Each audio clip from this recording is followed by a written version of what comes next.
આજે આપણે આવ્યા છીએ ભાટસણમાં, ભાટસણ ચોકડી પર સદારામ મસાલા. તો આમ તો અમારા ગામના જમાઈ છે શ્રવણજી ઠાકોર અને વણા ગામના વતની છે. એમને સરસ મજાની મસાલાની એક દુકાન ચાલુ કરી છે અને સરસ મજાનું મરચું અને મસાલો અહીં મળી રહ્યા છે.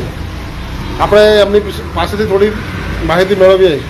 શ્રવણજી, આપણે કયા પ્રકારનું મરચું તમે રાખો છો તમારી દુકાનમાં?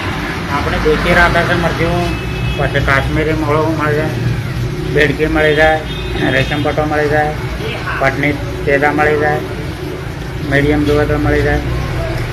કોમી સાચી આપણે ગ્રાહકની કોમી સાચી દળી નાખવું હોય તો આપણે તૈયાર બીજું તૈયાર રાખો.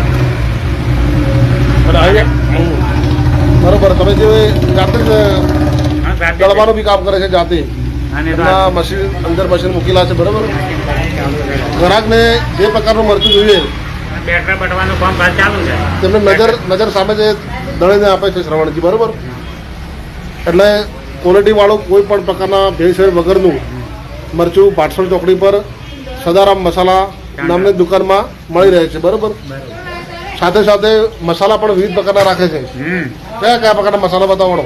મરી છે, લવિંગ છે, તજ છે, જીરું છે, ધણા છે, બધું જીરું છે. મસાલા છાસનો મસાલો મળી જાય.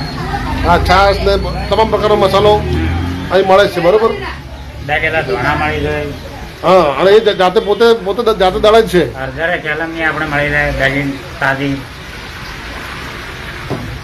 એટલે બહુ સારી ક્વોલિટી તો માર લાગે છે ભેળસેળ વગરનો. આસમની ચા જોવે તો મળી જાય, પાટણની મળી જાય. અને એમને દુકાન ભાટસણ ચોકડી પર આવેલી છે, વણાવાળા રોડ ઉપર.